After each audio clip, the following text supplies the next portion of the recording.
a new era in which there will be prosperity for the people together with liberty for the people.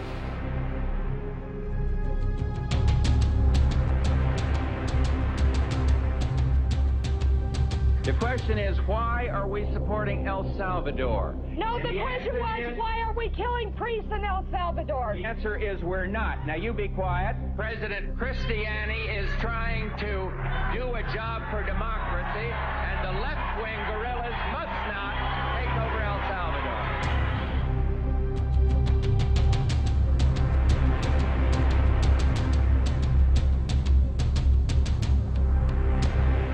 America will not impose our own style of government on the unwilling. Our goal instead is to help others find their own voice, attain their own freedom, and make their own way.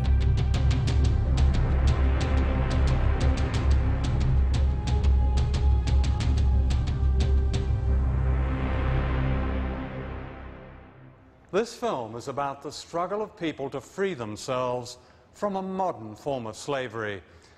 Richard Nixon, President of the United States, once said of Latin America, "People don't give a shit about the place." He was wrong. The grand design of the United States as a modern empire was drawn on the hopes of an entire continent known contemptuously as the backyard. The extraordinary witnesses in this film describe a world not as American presidents like to see it, as useful or expendable. They describe the power of courage and humanity among people with next to nothing. They reclaim noble words like democracy, freedom, liberation, justice, and in doing so, they are defending the most basic human rights of all of us in a war being waged against all of us.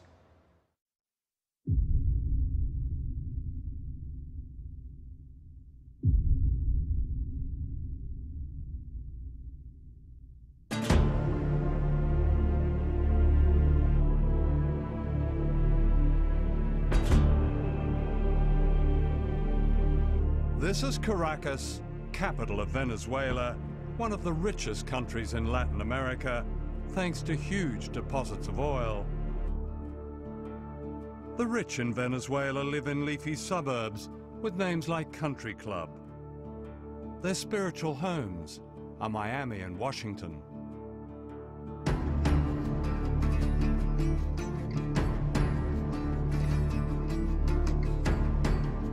The majority live in what are known as barrios, on hillsides in breeze block houses that defy gravity.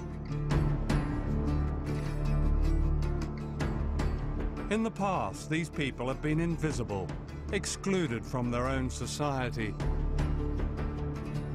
Today, they display the confidence of those who know an extraordinary change has come to their lives.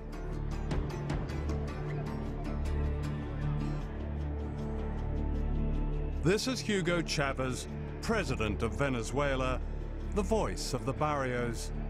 Chavez and his supporters have won 10 elections in 8 years.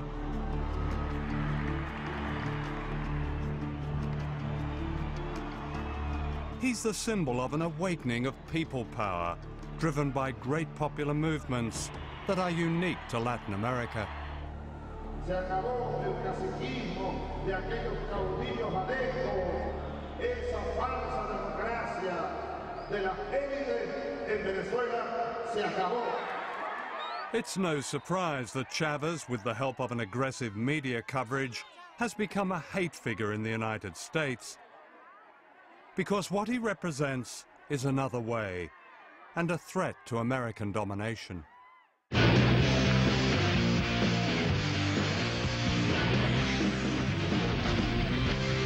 All right, now, Hugo Chavez, the criminal, speaking of criminal, government of Venezuela, offering... The criminal? The criminal. It's a criminal government. In my opinion, and the opinion of a lot of people in our government, Hugo Chavez represents an extreme threat not only to our nation, but to our hemisphere. He should have been killed a long time ago. By whom? And anyone who believes other... By anyone. ¿No hay café por ahí? Absolutely. Do you want a cup of coffee? Yes, yes. Era una de mis lecciones de inglés de secundaria. Do you want a cup of coffee? Do you want a glass of milk? Do you want a glass of water? English lesson 1.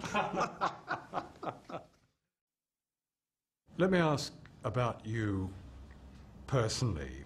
I mean, traveling with you for the last couple of days, I've seen a man who's clearly deeply committed to what you want for the Venezuelan people. Could you describe where that came from? Yo nací en un hogar muy pobre, de campesinos, ¿no? Y me tocó vivir la pobreza. Yo fui un niño pobre, de pie descalzo. Mi padre maestro de escuelas rurales, mi madre también. Una abuela hermosa, india, que me llenó de amor. Mi abuela me enseñó mucho y aprendí de ella la solidaridad con los demás, el compartir el pan, aun cuando poco con el otro. Entonces me fui al ejército, a la academia militar, me hice soldado y ahí me conseguí con Bolívar. Empecé a dar cuenta de la verdad. Simon Bolivar is venerated in Latin America as the liberator from Spanish colonialism. Bolivar believed that freedom only came when people united against all invaders, no matter their disguise.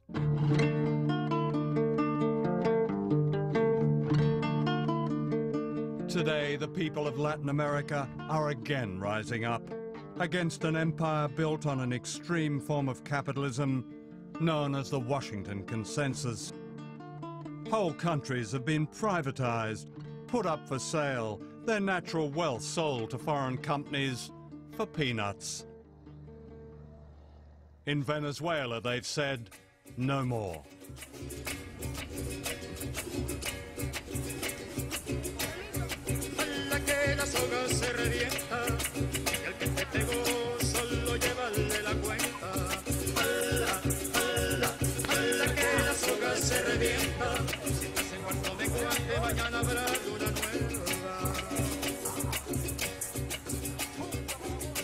This is La Vega, a barrio of 1 million people. Mariela Machado has lived here most of her life.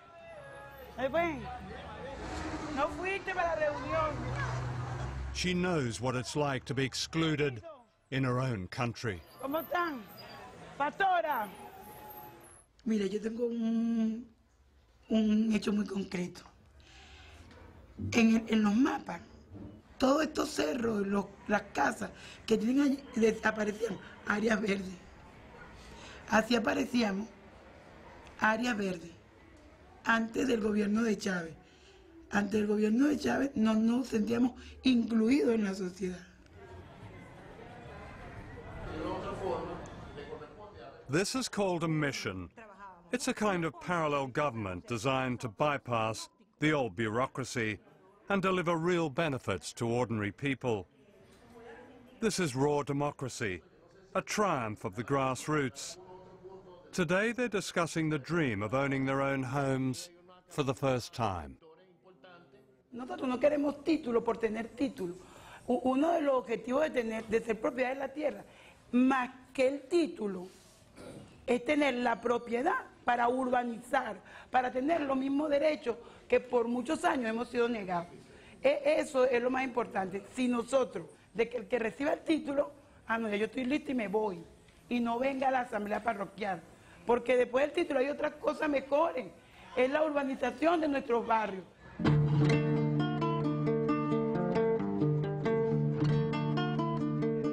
Soon after Chavez was elected in 1999, Venezuelans voted on a constitution, and this little blue book has become a bestseller ever since. This is one of a chain of supermarkets set up in the barrios, funded by the proceeds of oil.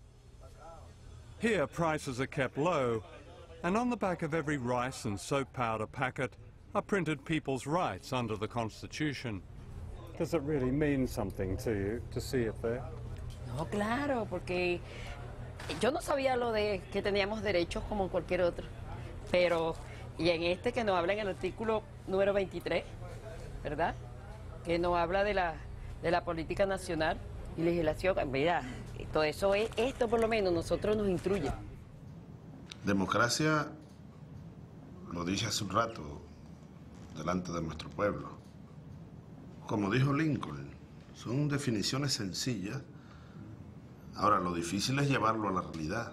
Aquí estamos llevándolo a la realidad. Gobierno del pueblo, por el pueblo y para el pueblo. A una sociedad de incluidos y de iguales, donde no haya exclusión, donde no haya miseria, donde reinen los valores humanos.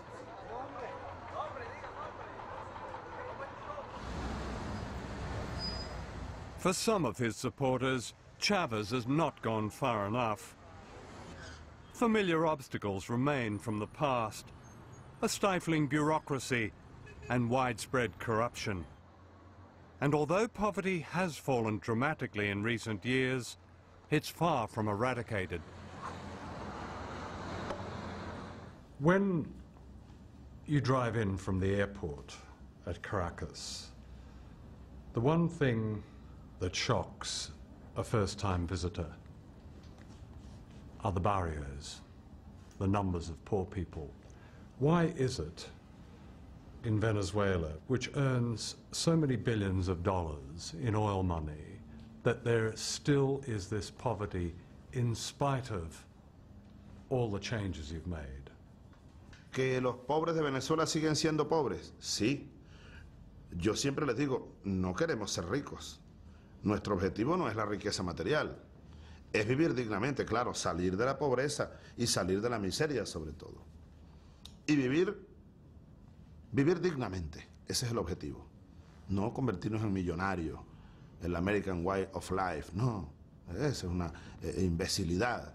Eso te lo digo un poco porque el tema de la pobreza es un tema al que somos muy sensibles y es el que nos lleva la mayor parte de nuestra lucha de todos los días.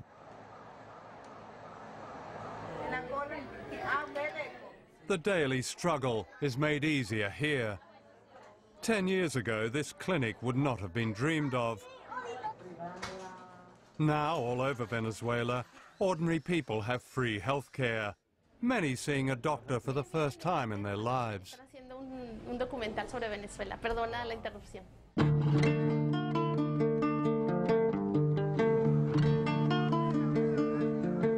For the first time, children of the poorest have a full day at school and at least one hot meal a day.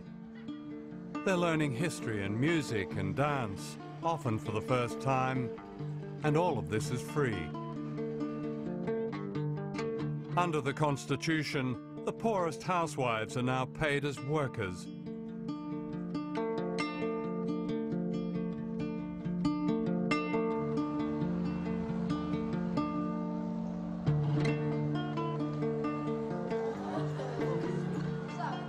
Desde el mismo nivel y vamos todos, nos preocupamos del compañero que... There is now close to full literacy thanks to classes like this, catering to those like Mavis Mendez, aged 95, now reading and writing for the first time. Significa mucho para nosotros. Yo lo único que lamento es que no esté más joven para seguir aprendiendo mucho más. Porque nunca habíamos tenido un gobierno que se preocupara por la gente pobre, pues. O que nos enseñaran a leer, a escribir, nada de eso. Pienso que nunca es tarde para superarse uno.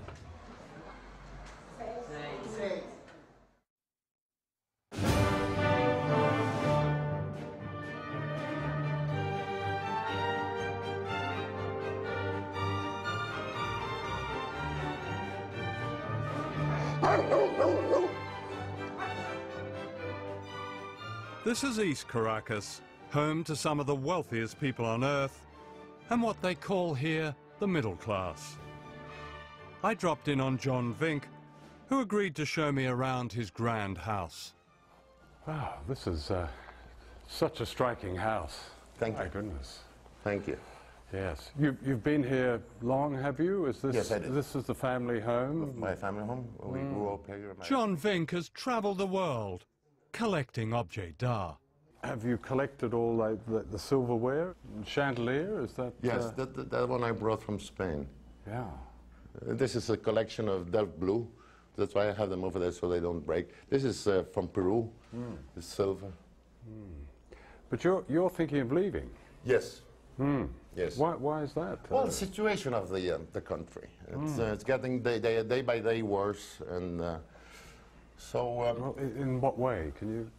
In the political way. Yeah. We thought that this gentleman that's now in power, that he would change the whole situation, because it was a mess. Yeah. But now it's a whole mess. John Vink's view is echoed by Venezuela's powerful media. Mostly privately owned, it combines banality with hardline anti-Chavez politics. Al regreso, veremos otros peligros en las nuevas decisiones oficiales. Que Venezuela se enrumba hacia un régimen muy similar al que impera en la isla de Cuba.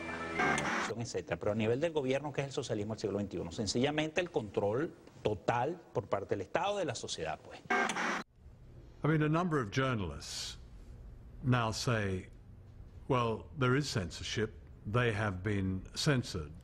How can that be? They speak out every morning. They have their shows every day. They speak out, you know, constantly against the government every day. I mean, how can they say this?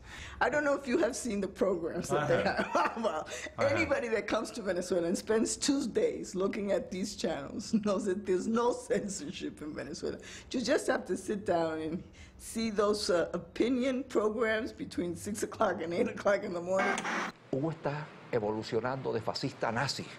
¿Qué es un nazi con diferencia a un fascista? Fundamentalmente que el nazi asesina. I mean, I don't think in any part of the world you hear the things that they say about President Chavez, about his cabinet, his ministers, the governors, the policies, whatever. I mean, it's even obscene in some ways. It seems to me that everything, including the weather, is being blamed on Mr. Chavez. Nobody blames Mr. Chavez for the weather because it's the only thing left which still works, okay? All the other thing fell apart entirely. We're talking here 1914, Bolshevik revolution, Russia. This is what's taking place here. And if you go now... Wait a minute.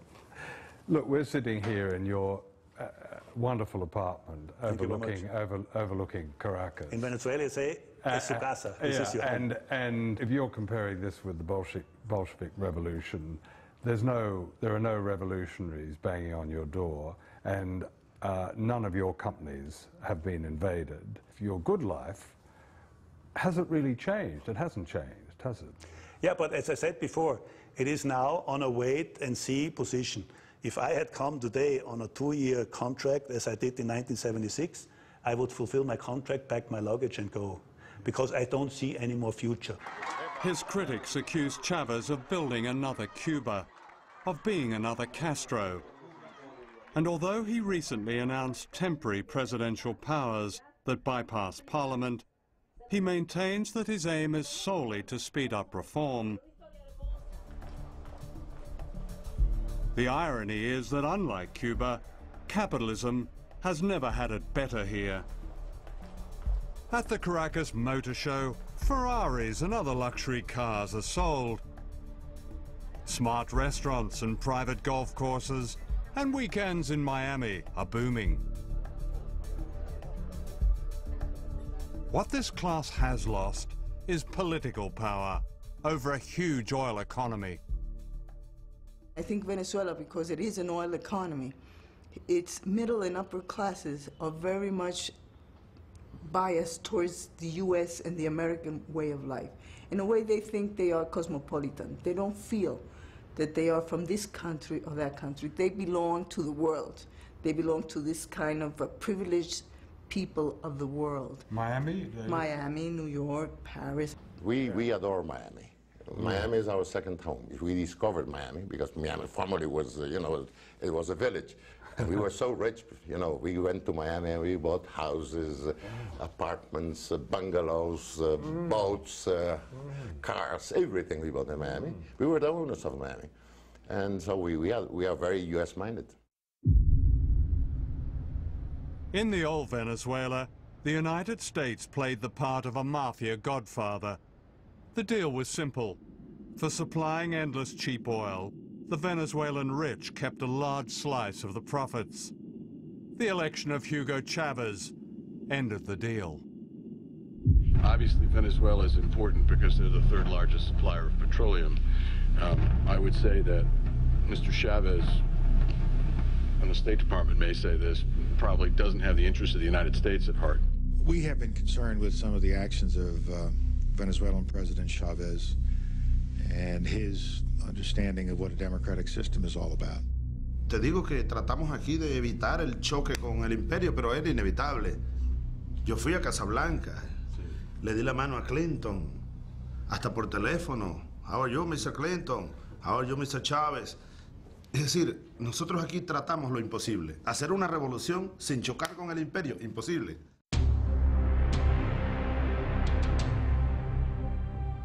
In Washington and Miami and the country clubs of Caracas, getting rid of Chavez became an obsession. In early 2002, secret plans were laid by the Venezuelan opposition, with the media leading the attack. ¿Usted cree que el presidente de la República está loco? Va llegando el momento en que todos hablemos de la transición, sin Chávez, por supuesto. Anti-Chavez protesters took to the streets, their anger inflamed by the media. Nunca ha venido alguien tan feo y tan malo como esto. Hugo Satanás Chávez Frías es el anticristo, es el demonio, es el diablo, es diantre, Lucifer. Él es el único que sobra aquí. The campaign to overthrow Chavez came to a head on April the 11th, 2002. An anti-Chavez protest march was called in the center of Caracas.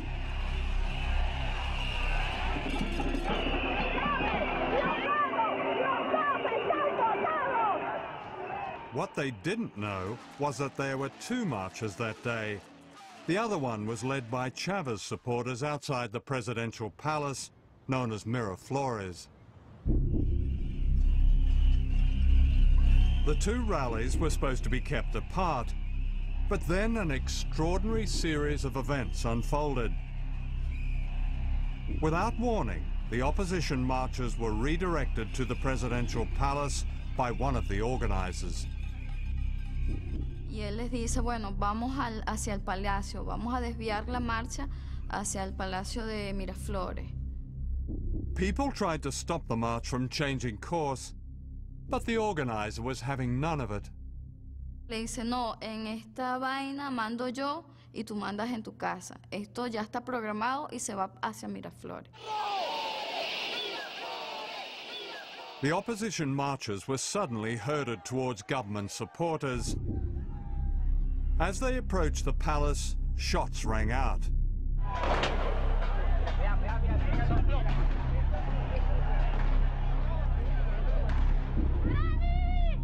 They were being fired upon by snipers who shot them one by one, many with a bullet to the head.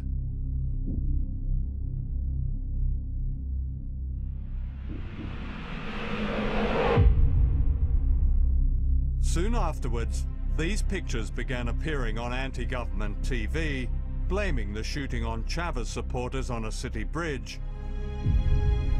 Paraban, disparaban y apuntando y descargando las armas automáticas. Bueno, eso queda para la historia, pero gracias a Dios que hay estas evidencias. Y apuntando a la gente que pacíficamente estaba ahí abajo. Esto es una salvajada sin nombre. Eso es lo que llaman revolución. However, as this camera angle reveals, there were no opposition marchers on the street below the bridge.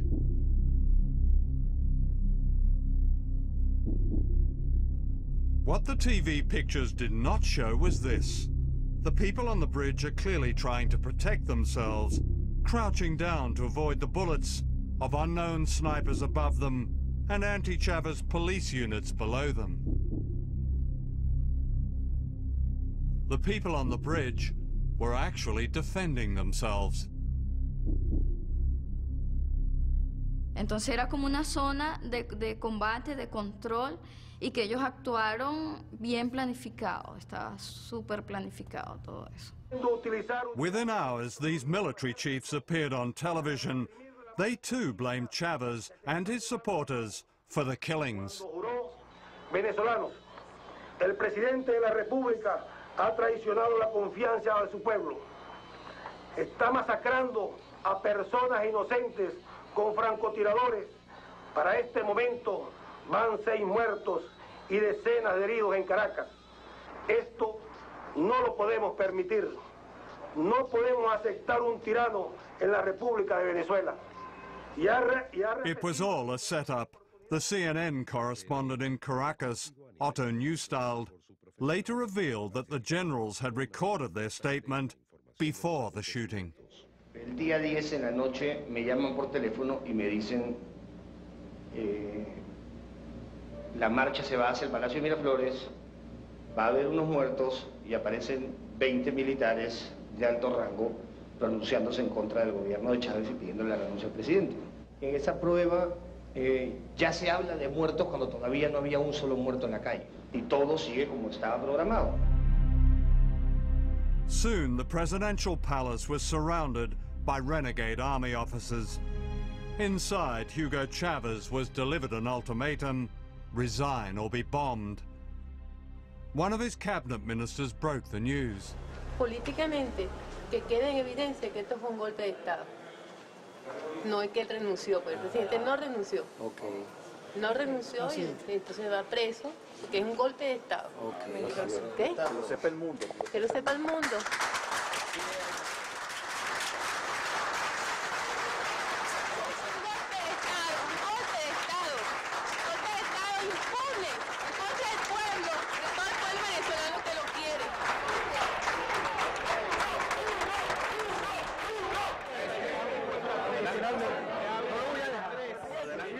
The plotters announced that Chavez had resigned.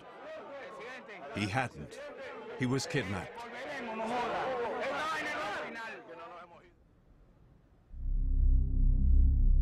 The following morning, an unelected dictator was sworn in. He was a leading businessman called Pedro Carmona.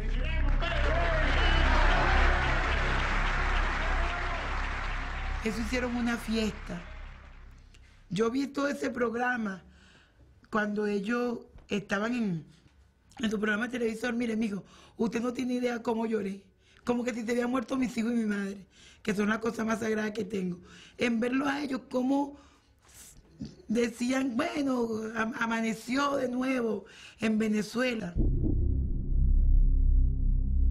In one amazing proclamation, democracy was demolished, piece by piece. Se suspende de sus cargos a los diputados principales y suplentes a la Asamblea Nacional.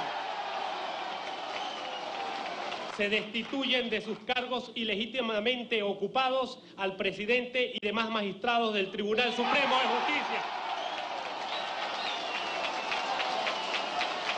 así como al fiscal general de la República, al Contralor General de la República, al Defensor del Pueblo y a los miembros del Consejo Nacional Electoral.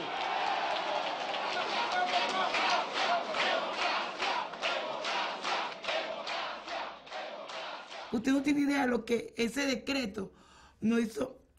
Fue tan fuerte la cuestión, lo que nosotros vivimos en ese momento, porque ya no veíamos al pasado, a la represión, a la lucha por todo.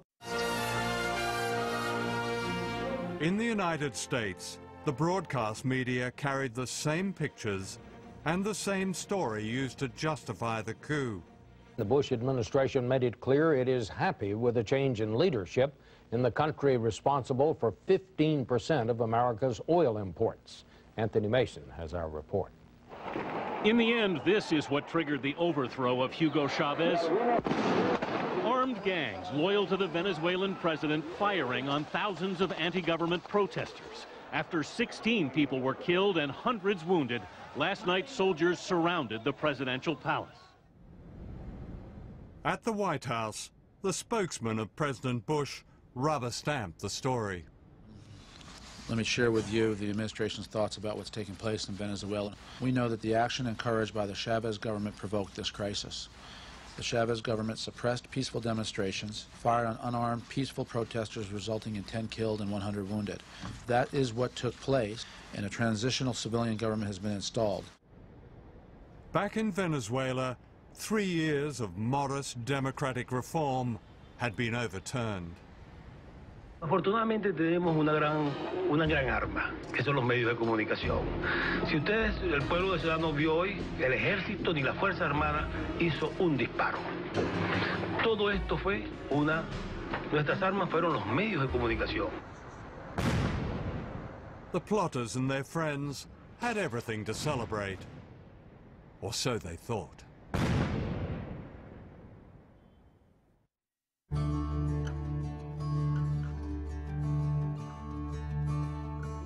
The next morning, distraught people began phoning one of the independent radio stations still broadcasting. Que tanto nos ha costado a los venezolanos. Me duele el alma por mi hijo, por mi hija, por los nietos, por toda esta juventud que va a quedar a la deriva de nuevo, en las manos de los adecos y los copellanos corruptos que llevaron a este país al caos total, sin moral. Se fue la esperanza de un pueblo, se fue la Constitución, se fue la democracia, se fue la esperanza de los niños. But hope had not gone. The truth began to emerge that the resignation of Hugo Chavez had been faked. His wife, Maria, confirmed this in a call to the radio station. Me dijo, aún después de muerto, quiero que logres que los organismos internacionales le hagan una prueba de grafología a esa firma, si es que existe, porque yo nunca firmé eso. And the people in the barrios started to fight back. Down from the shanties they came to rescue their president. The farther you take my rights away, the faster I will run. You can deny me, you can decide to turn your face away. Queremos a Chávez. Chávez es el presidente de Venezuela y el pueblo lo ama y lo vamos a defender. No matter, 'cause there's something inside so strong. I know that I can make it, though you're doing me wrong, so wrong. You thought that my pride was gone. Oh no, something inside so strong. Hundreds of thousands surrounded the palace, demanding the return of Chavez.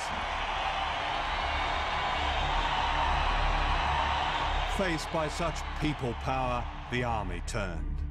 Es que, desde el punto de vista militar, toda la Fuerza Armada, el 98% de la Fuerza Armada en todo el país, ha reafirmado, ha reiterado su lealtad a la Constitución vigente en Venezuela, a la Constitución de la República Bolivariana de Venezuela.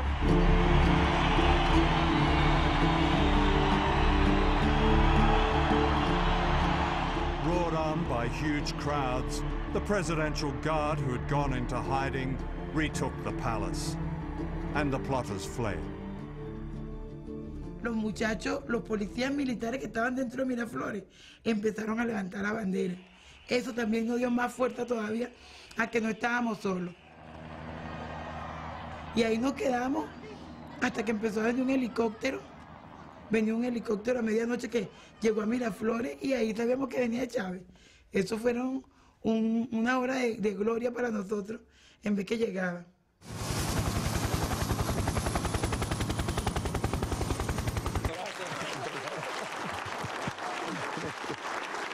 Just 48 hours after being kidnapped, Chavez was back in power.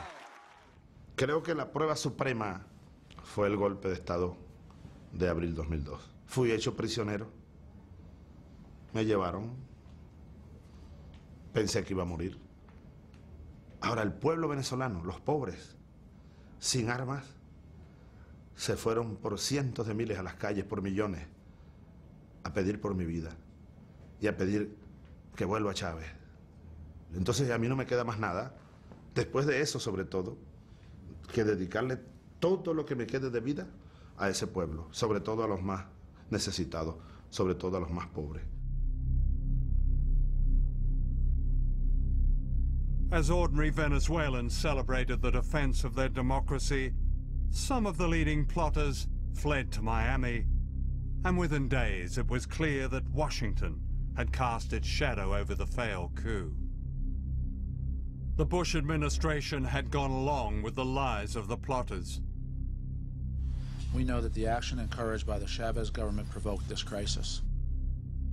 As these CIA documents show, it was fully warned and knew all about their conspiracy.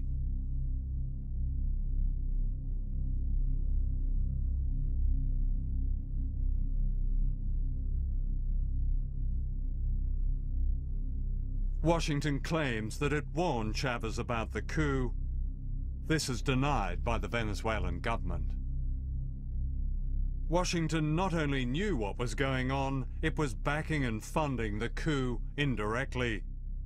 Documents recently released show that the Bush administration channeled millions of dollars to the Venezuelan opposition in the months leading up to the coup. The money was handed out by its principal aid agency, USAID, and an organization called the National Endowment for Democracy.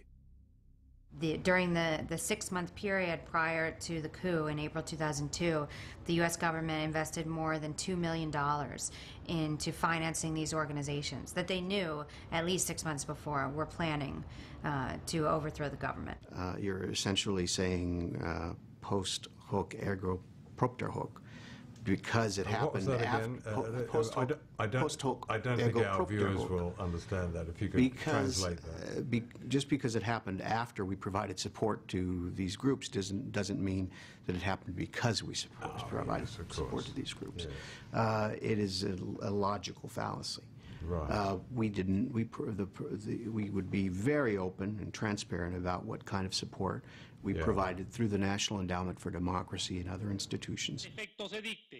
In fact, the National Endowment for Democracy handed out money to groups whose leaders were given cabinet positions in the short-lived illegal regime. An official in Washington explained that this was merely part of President Bush's freedom agenda. But I want to just be very explicit about this, because there is, I think it's very important, and it's in the interest of fairness, to understand that the United States did not support that coup. President Bush has promised to rid the world of evil and to lead the great mission to build free societies on every continent.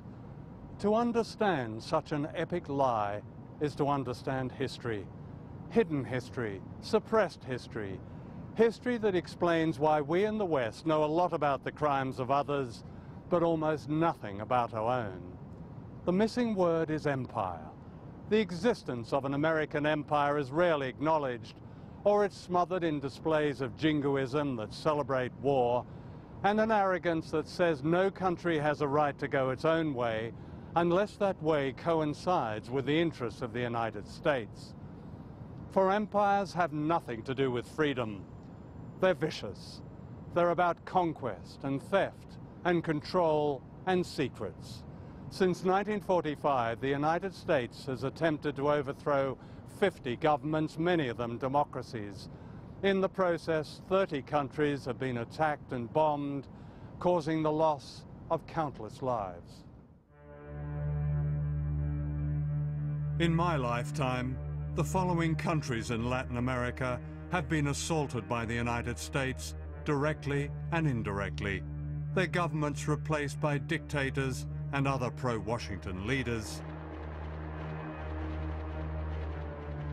One of the first to be attacked was Guatemala, one of the small countries of Central America, known dismissively as banana republics.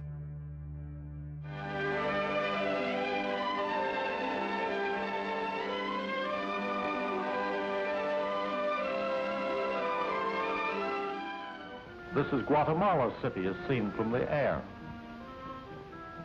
People who live in the city dress very much like the people in our own southern states. There are many churches and people go to church regularly. They speak Spanish, of course, as most of them are of Spanish descent. In fact, most of the people of Guatemala are not of Spanish descent. They're indigenous Mayan people and very poor. In the 1950s, 2% of the population of Guatemala controlled the natural wealth in collusion with giant US corporations like the United Fruit Company, which dominated banana growing. On the board of United Fruit was John Foster Dulles, who happened to be US Secretary of State. His brother Alan happened to run the CIA. Both were Christian fundamentalists who regarded any opposition as the work of communism and the devil.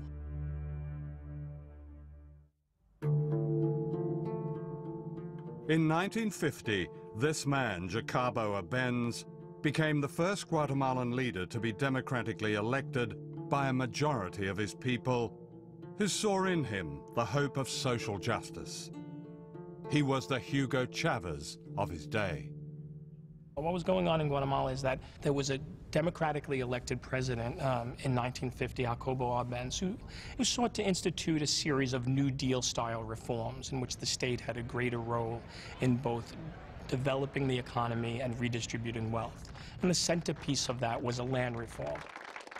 Arbenz was far from radical. His land reform policies were modest. But Washington was having none of it. Howard Hunt was then working for Alan Dulles' CIA. So they said a decision has been made at the highest levels of our government to rid Guatemala of the Arbenz regime, and we would like you to participate in it. You will be the chief of propaganda and political action. In Guatemala, what the CIA did was mobilize every facet of American power. It didn't just isolate Guatemala militarily and diplomatically, but it used the techniques of social psychology in a nearly year-long campaign which created a sense of crisis in Guatemala. What we wanted to do was have a terror campaign to terrify Arbenz particularly, terrify his troops, much as the German Stuka bombers terrified the population of Holland, Belgium, and Poland at the onset of World War II. And that's what they did, so that the United States could control the economy of Guatemala, destroying the dreams of its people. We sowed confusion through the countryside. And of course, by this time, we had aircraft flying over and dropping leaflets and doing a little harmless bombing. A little harmless bombing and a CIA terror campaign cost thousands of lives.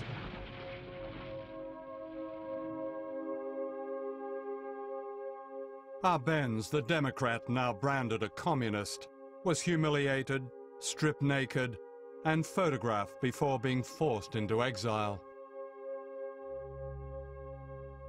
Richard Nixon, then Vice President of the United States, flew in to congratulate the new dictators. That Guatemala is going to enter a new era in which there will be prosperity for the people, together with liberty for the people. General Rios Montt was to be one of Washington's faces of liberty. During his time as president in the 1980s, thousands of people were murdered by death squads, most of them indigenous men, women, and children. His guns and helicopters came from the United States.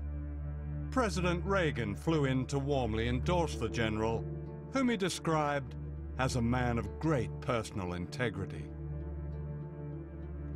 In the CIA, we didn't give a hoot about democracy.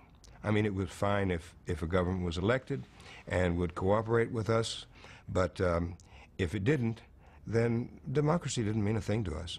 And I don't think it means a thing today. The crushing of Guatemala was Washington's blueprint.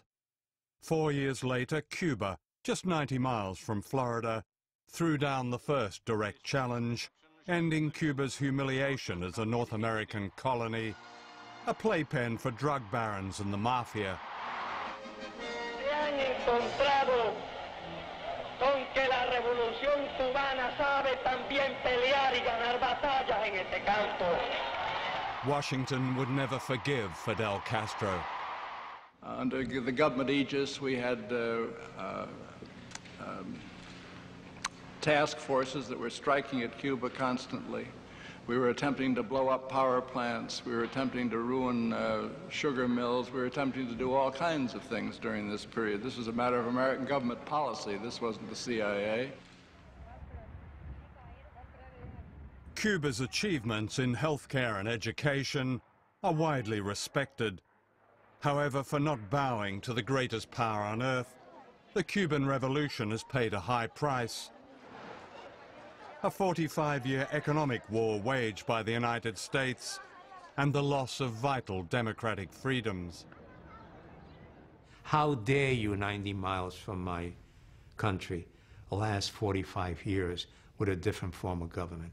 How dare you haven't allowed American corporations to buy you out? How dare you continue this arrogance that says that you will never succumb to us? Don't you know who we are? Don't you know who these corporations are? Don't you know your life would be better if you could drink Coca-Cola every day? What justified the attacks on Cuba and other Latin American countries was the so-called Red Menace. We all know the atomic bomb is very dangerous. Since it may be used against us, we must get ready for it. First, you duck, and then you cover. And very tightly, you cover the back of your neck and your face. Propaganda like this excused every American invasion, every toppling of a government, every assassination, every act of terrorism. The real threat was an orchestrated paranoia in the United States that became a super cult called anti-communism. The true goal of the United States government is control. And they feel that if the United States did not control the governments of Latin America, then somebody else would. And the principle of government by the people, for the people, of the people, that is that's just silly.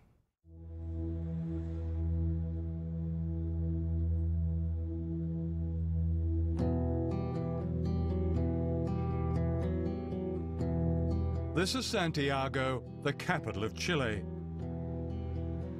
In 1973, the National Stadium was turned into a concentration camp as a military coup, backed by the United States, overthrew the democratically elected government of Salvador Allende.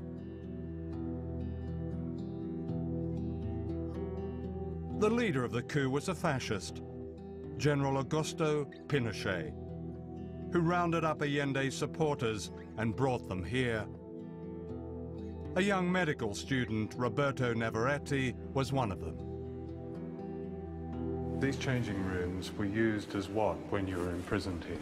They were used as places where people were kept inside here, 50 or more. You can see that there was actually no room to move around here. Even all these places were full of people sleeping here, and there were no blankets or anything. Even some people actually slept here. There was very little room. When they started to torture you all, what did they do to you then? The techniques they used were beating you, especially in sort of places where it could become very painful, with a rubber truncheon, and especially the genitals and the soles of the feet, and the arms and various places.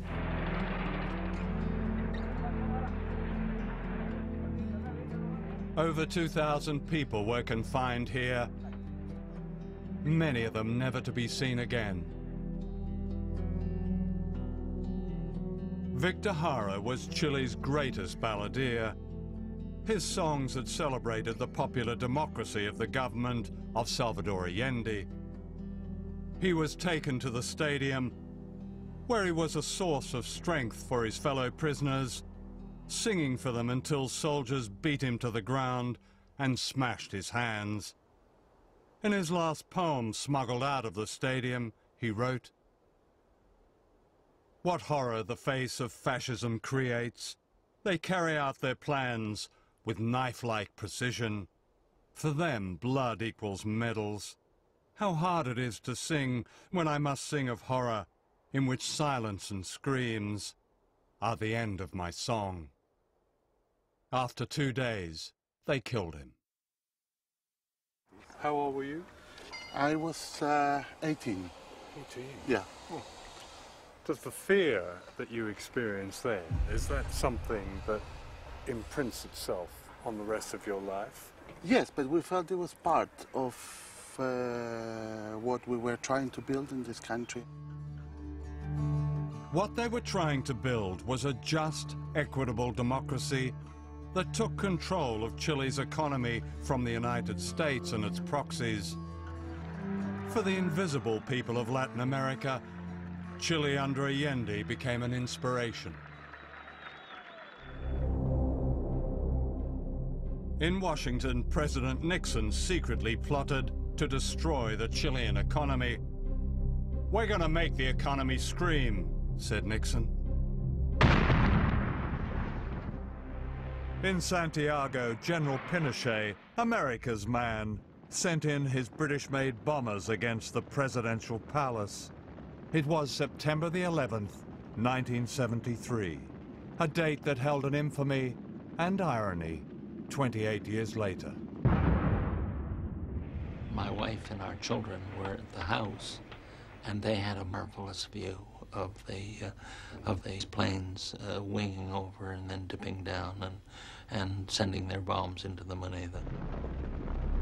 From inside the palace, Allende refused to leave, true to his promise not to surrender the government for which the ordinary people of Chile had voted. He broadcast this last message, then he shot himself.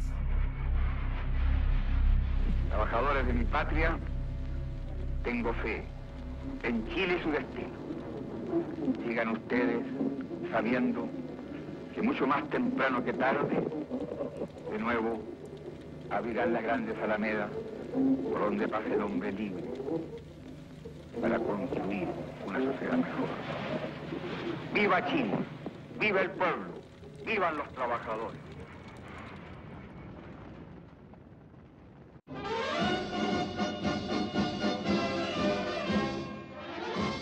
With General Pinochet in power, Washington again denied it had destroyed another democracy. We had no contact with any of the people that carried out the military coup, and therefore the coup that overthrew Allende was done without contact with the United States. A very different story is told by these secret documents. In October 1970, the CIA cabled its man in Chile. It is firm and continuing policy that Allende be overthrown by a coup.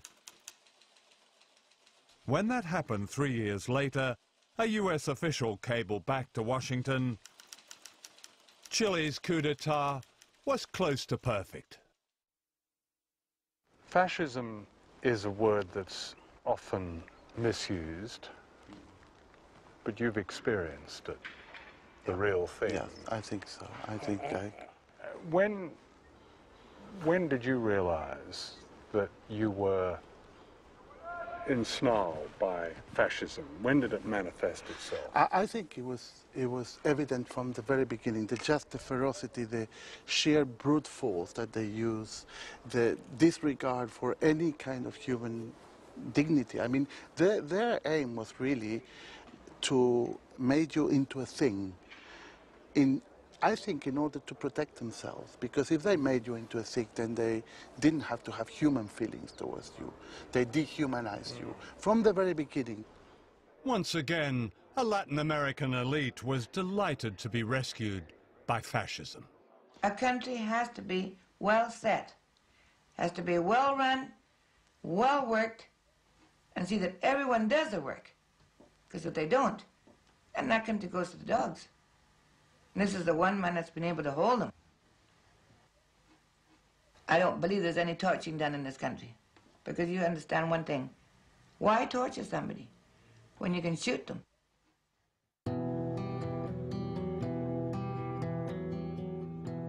This is where they tortured and killed them.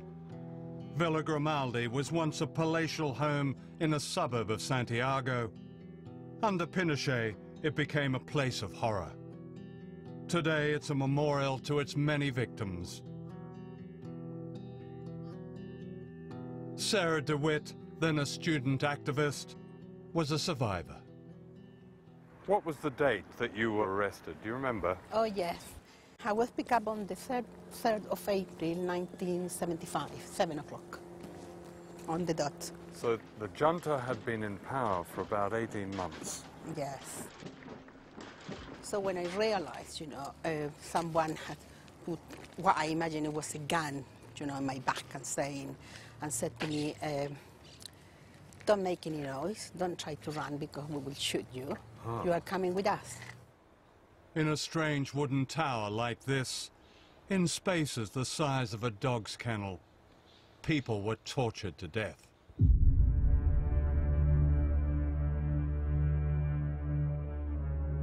They took me to this room. They were punching me, hitting me, grabbing my nipples, telling me that I was a whore. So they asked me to take off my clothes, and they tied me up. And then they started giving me electricity.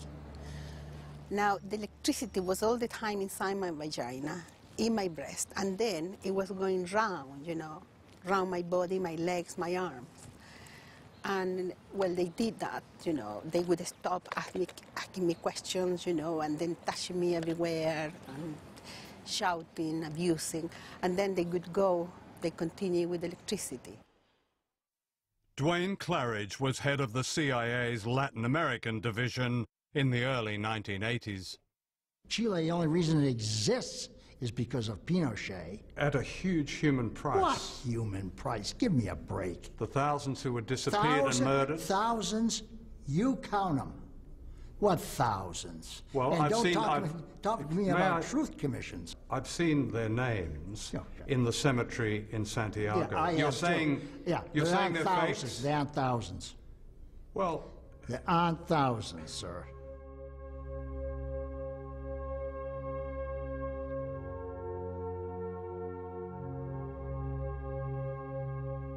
There are thousands, each name documented by human rights organizations, some of them remembered here on the memorial wall at Villa Grimaldi. You have a couple of friends there, like Jacqueline. Yes, I have friends, mainly people from my training. There is a girl there, Jacqueline Drugy, another one, Cecilia Labrin. She was pregnant, Cecilia, 3 months pregnant when they took her. They took another woman, Elizabeth Recas. She was 7 months pregnant. She went missing as well. Doesn't bear thinking about, does it? No, because sometimes, I think about what were they feeling, when they were being killed, and why, and well, sometimes I think too much, and I start feeling, like the pain. What do you feel when you are being killed, and in such a way that I find it, I find frightening, really. Yeah. Because you wish, that you could have done something for them. Such the isolation, you must feel totally, I don't know, what do you think, really? Alone. Yeah, very, very much alone.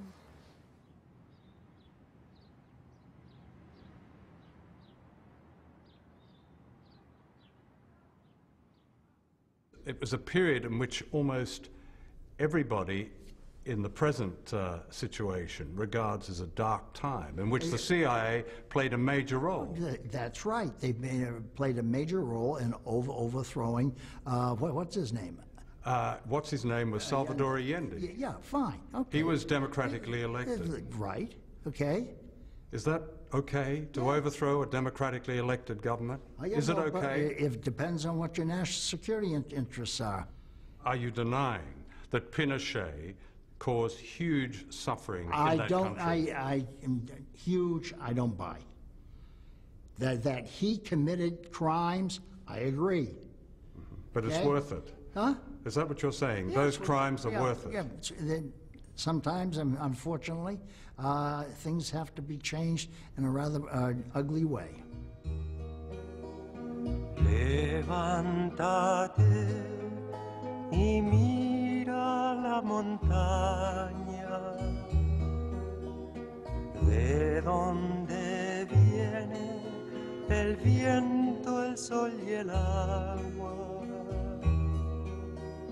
Tú que manejas el curso de los ríos. By the late 70s, most of Latin America was controlled by dictators, including those like Pinochet, who were openly fascist. All of them were backed, directly and indirectly, by the United States. They sent their henchmen to be trained here at the School of the Americas in Georgia. Officially, it was described as little more than a Boy Scout camp, teaching American values such as respect for human rights. In fact, from these manuals were taught interrogation and torture techniques. Major Joseph Blair taught at the School of the Americas in the early 1980s. The doctrine that was taught was that if you want information, you use physical abuse, you use false imprisonment, you use threats to family members, you use virtually any method necessary to get what you want. Torture? And killing. Killing? Killing. If there's someone you don't want, you kill them. If you can't get the information you want, if you can't get that person to shut up or stop what they're doing, you simply assassinate them, and you assassinate them with one of your death squads.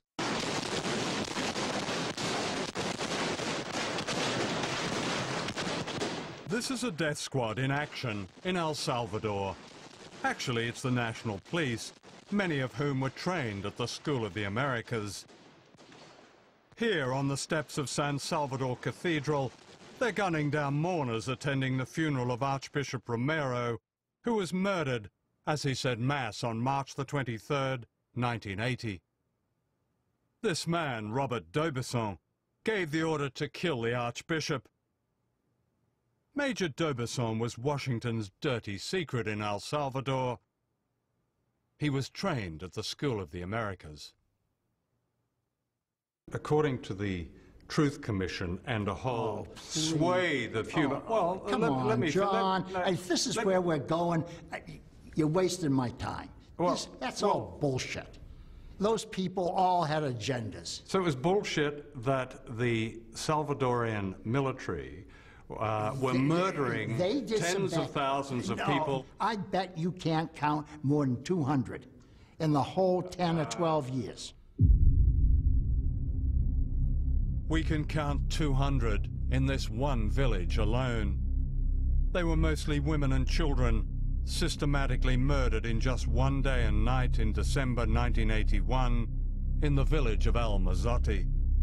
The killers belonged to a special battalion of the El Salvador Army, trained by the United States. There were few survivors. Dijo que las mujeres se abrazaban llorando y gritando que no las mataran.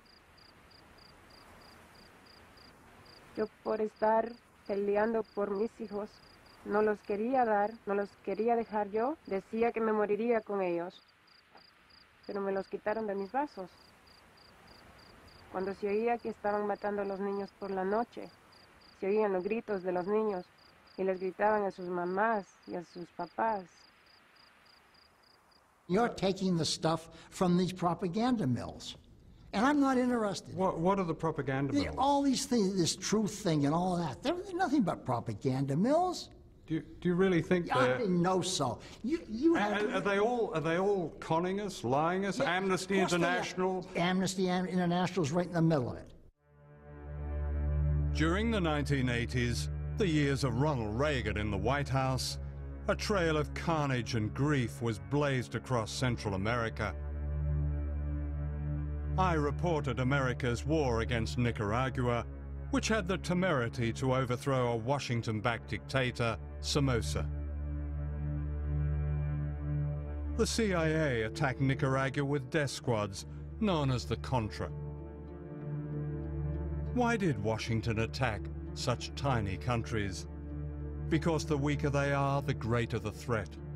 People who can free themselves against all the odds are sure to inspire others. What right have you, when I mean you, the CIA, the United States government, or any foreign power, what right do you have to do what you do in other countries? What National right? security interests. But that's a divine right, isn't it? Because the people that you do it to have no say in this. Well, that's just tough. We are going to protect ourselves, and we're going to go on protecting ourselves because we end up protecting all of you. And let's not forget that. Right. Right? No, I won't. We'll intervene whenever we decide it's in our national security interest to intervene. And if you don't like it, lump it. Get used to it, world. We're not going to put up with nonsense. And if our interests are threatened, we're going to do it. In Guatemala, the United Nations described the Washington-backed campaign against the Mayan people as genocide. An American Roman Catholic nun, Sister Diana Ortiz, experienced this at first hand as a missionary. In 1989, after speaking out about the brutal treatment of the indigenous people, she was kidnapped. In 1989, November 2nd, I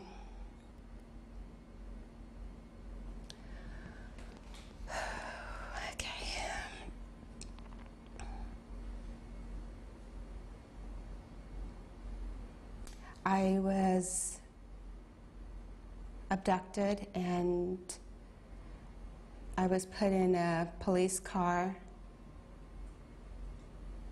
blindfolded, and taken to a military installation in Guatemala City, known as the Polytechnica, which still exists today.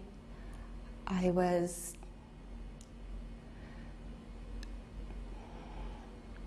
taken to a basement, and I still remember to this day, upon entering the building, the clandestine prison, hearing the screams of people being tortured. Can we stop? For 24 hours, she was tortured and gang raped.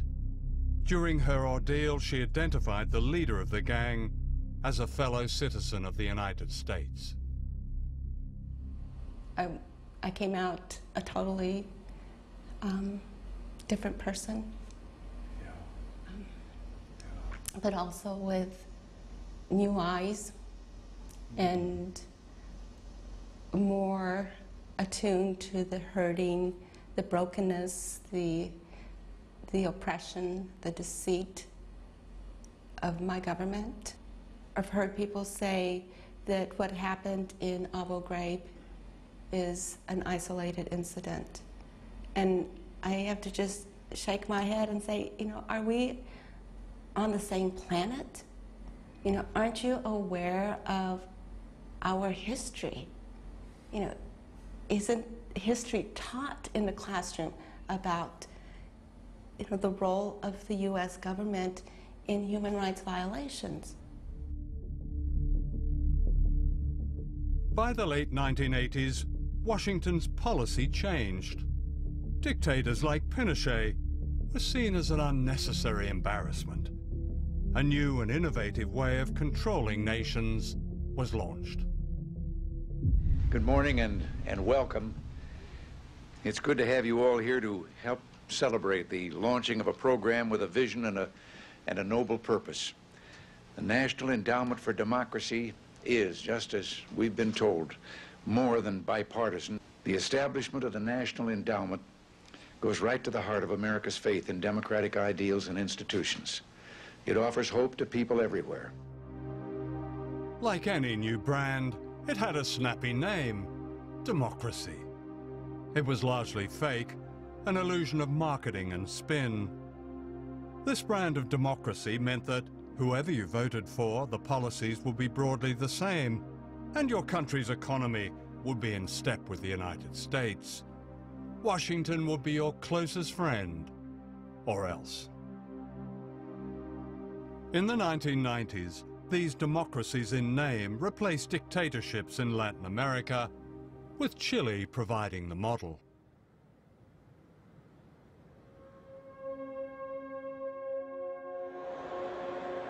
This is the commercial center of Santiago, Chile. On the surface today, everything seems normal, modern, prosperous. To the Bush administration, Chile is the very model of economic success. A laboratory experiment, according to the magazine Business Week. Much of life has been privatized. There are now billionaires, and the rich are getting richer. Pinochet fixed the country. Who says? The United States says. No.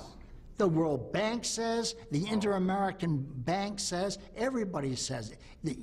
He brought about an economic miracle in Chile. And I'm not saying he had the brains for it, but he had the brains to hire all these people, Chileans, who had studied at the University of Chicago, who knew something about real economics. Real economics were advocated by Milton Friedman, an extreme right-wing economist at the University of Chicago. Friedman was invited to perform his laboratory experiment on the economic life of Chile. The families of the tortured and disappeared were silent witnesses. Without irony, he called his experiment shock treatment. Please be seated. Well, thank you all very much. It's an honor for me to be here to pay tribute to a hero of freedom, Milton Friedman. He has used a brilliant mind to advance a moral vision. We have seen Milton Friedman's ideas at work in Chile, where a group of economists called the Chicago Boys brought inflation under control and laid the groundwork for economic success.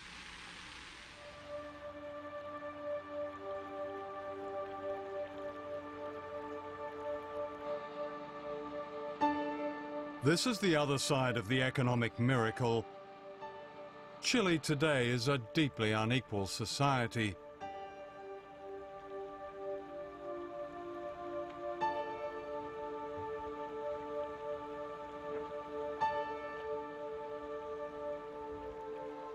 This shanty town is just minutes from Santiago's smart hotels.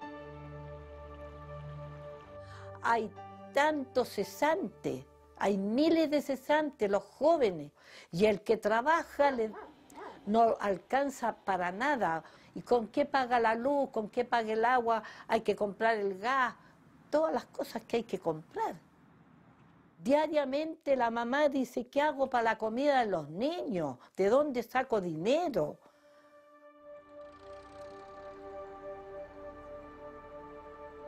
We found this couple living and freezing in the shantytown.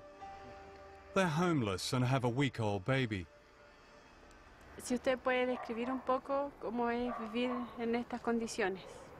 Para empezar, el frío en la noche. Difícil. El frío en la noche es súper difícil. Por mi guagua tuvimos que aprender la cocina. ¿Cuánta gente en Chile vive de esta manera? En realidad, yo creo que mucha. Mucha gente. Y en peores condiciones que nosotros. Pero hay gente que no simplemente no recibe ayuda porque no nomás, porque no hay ayuda. ¿A dónde se van a ir entonces? A la calle. Vamos a dormir en la calle otra vez. Pues, ¿Ya hemos dormido en la calle? En el extranjero, en Europa y en Estados Unidos y en otros lugares se dice que Chile tiene una reputación como un país rico, acomodado. Sí. ¿Qué es lo que ustedes dicen a eso? Sí, yo creo que puede sí. ser, es verdad, pero Es para verdad, la gente que... Pero eso es para la gente que tiene, no para nosotros. Chile is a democracy now, in theory. A complicated voting system splits the vote and discourages real reform. It's a product of General Pinochet, based on a constitution that's also a product of Pinochet. The general may be dead, but the power of the military remains. It's all very modern, the media is safe, and many believe it's wise to be silent, like the graves of their forgotten compatriots. It's Washington's ideal democracy. La dictadura tuvo un gran éxito en Chile desde el punto de vista de que estableció un modelo político, económico y social que todavía permanece hasta el día de hoy, porque en esencia no se ha cambiado la Constitución que impuso la dictadura en 1980. No, nosotros no perseguimos democracia porque esa palabra está tan manoseada que no se entiende. Aquí hay una persecución contra los pobres, y no es en Chile, en toda América Latina está pasando eso. Yo creo que la gente que estudia sabe que ese punto de seguir así va a reventar en alguna cosa eso. Yo pienso que el pueblo va a despertar y va a decir, basta, ¿hasta cuándo?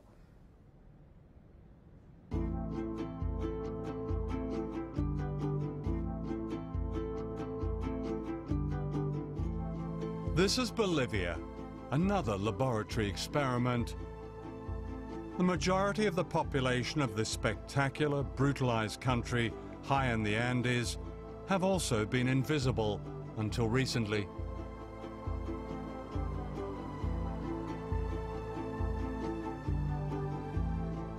The indigenous people, the Aymara and Quechua, carry memories of a culture and civilization and wealth long before the Spanish arrived 500 years ago.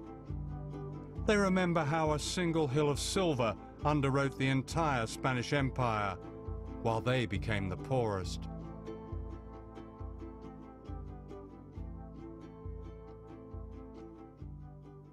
This is the National Congress of Bolivia.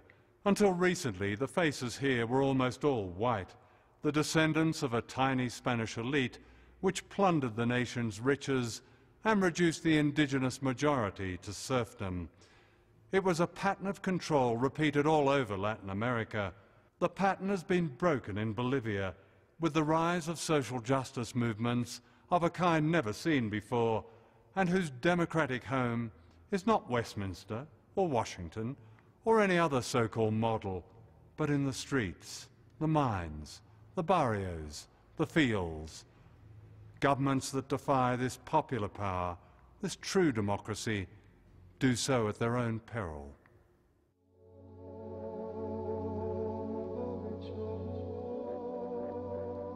This is El Alto, the highest city on earth, and perhaps the poorest.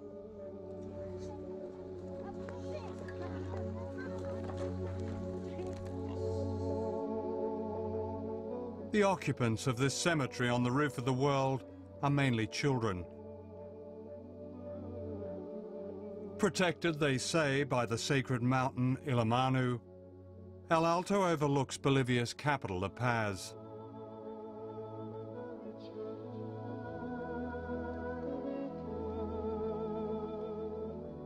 Juan Delfin, a priest and a taxi driver, has lived here for most of his life.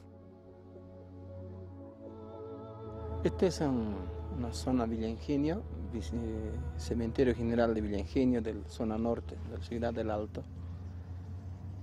Y aquí hay una triste amargura Hay de todo tipo que están nuestros hermanos, nuestros niños, nuestras hijas, nuestros abuelos y abuelas muertos que están simplemente enterrados. Vemos lo que está, ¿no?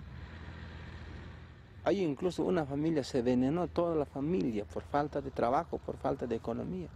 Primero el esposo lo envenenó a su esposa, a sus hijos, y él también se envenenó. Hay casos que hemos visto así. When I first came to Bolivia in the 1960s, El Alto barely existed. The million people living here are peasants run off their land and miners made redundant by policies similar to those imposed in Chile. Infrastructure that didn't make a quick buck was privatized. The message was clear: sell it, strip it, or scrap it. The indigenous people were scrapped. ¿Por qué? Nos preguntamos. Si yo era rico, si soy boliviano rico y nacido, pero ¿por qué estoy pidiendo la limosna? ¿Por qué? Si teníamos mar por un lado, ¿no? Si teníamos plata, oro, todo teníamos. Entonces, ¿por qué seguimos sufriendo? And yet the people here have held together. Their sense of identity, their community.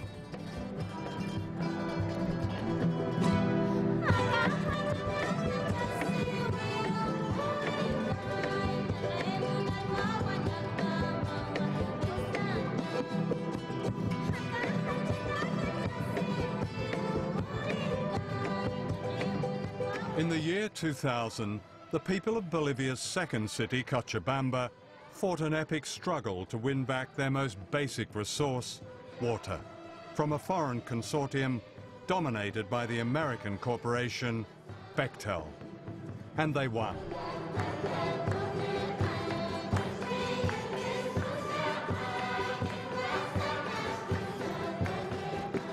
Three years later, in 2003, Bolivia's power brokers were about to get another shock. This is Gonzalo Sanchez de Lozada. Known as Goni, he was brought up in Washington. His English is better than his Spanish. They knew him here as El Gringo. Yo lo veía un gordo sentado en una silla de ruedas, que es de oro, ¿no? Y soberbio. Entonces yo pienso que él era soberbio, tal vez por el poder que tenía, ¿no? Que era su riqueza. When Goni was elected president of Bolivia in 2003, he backed a law that amounted to a fire sale of the country's resources. Almost everything was up for grabs, including Latin America's second biggest gas reserves.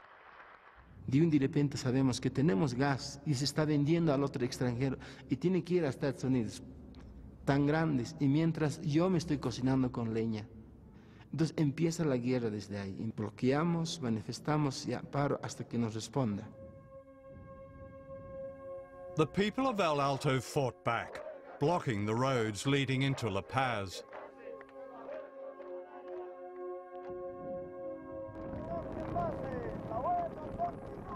Se bloquee, que no se deje, que no vuele una mosca, decían, ¿no? La gente ya salía a bloquear y no dejamos pasar las movilidades, ¿no? Pero eso se ha ido ya, ¿cómo se dice? Intensificando. Goni's response was the traditional Latin American way. He sent in the army to crush dissent.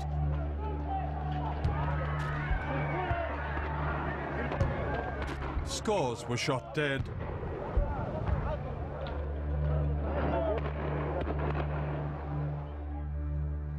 Many were brought to Juan Delfin's church.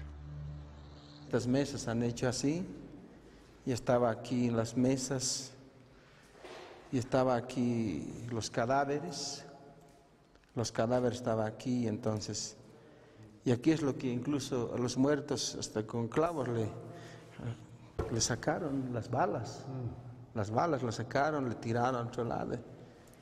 Y era triste el ver aquí. Todo está miseria.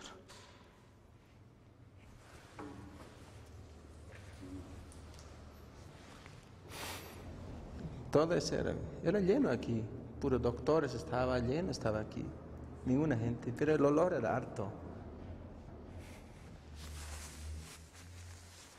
¿Cómo quedaron huérfanos los aguas? Lloraban ahí, gritaban ahí, papá, papá, papá. Tens of thousands of people poured down into La Paz, like the people of Venezuela's barrios demanding the return of their president. They demanded their country back. If the rich and powerful of Latin America had a nightmare, this was it. De pronto se sabía que el GON iba a renunciar. Peor con eso. Hemos agarrado como si fuera algo, un ánimo para que él se vaya. La meta era eso, para sacarlo a él. Eso era la meta. Goni fled to the United States and is today living in a smart suburb of Washington. In October 2004, the Bolivian Congress ordered his arrest on charges of bloody massacre. George Bush has said, governments that harbor terrorists are as guilty as they are. Pero toda esta oscuridad estamos así. El oscuro que nos ve. Toda la oscuridad. This extraordinary mural was painted by Juan Delfin. It's a cry of freedom from an entire continent.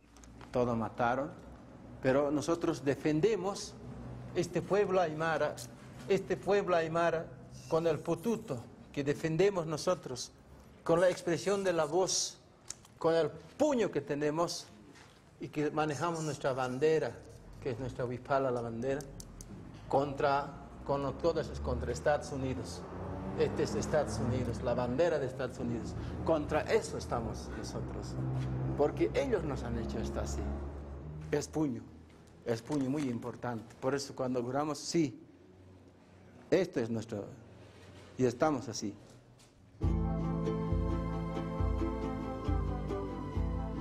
In 2005, the people of Bolivia took an historic step. For the first time ever, an indigenous person was voted president in a landslide. Like Chavez in Venezuela, Evo Morales offered a new democracy and a new beginning. Quisiéramos que todos empecemos a trabajar.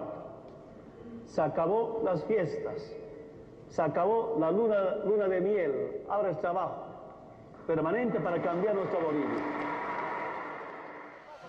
Sin duda que está creciendo, se está propagando por todo el continente de América Latina, el Caribe, pero sobre todo en Sudamérica. Yo me la paso recorriendo esta América Latina desde Buenos Aires hasta Brasilia, Montevideo, La Paz, y por todos lados hay un fervor desatado, hay un fervor. In Latin America, there's now a host of leaders offering new beginnings. Of course, history is crowded with heroes who offer new beginnings. The respectability of great power and its games and deals and plunder always beckon.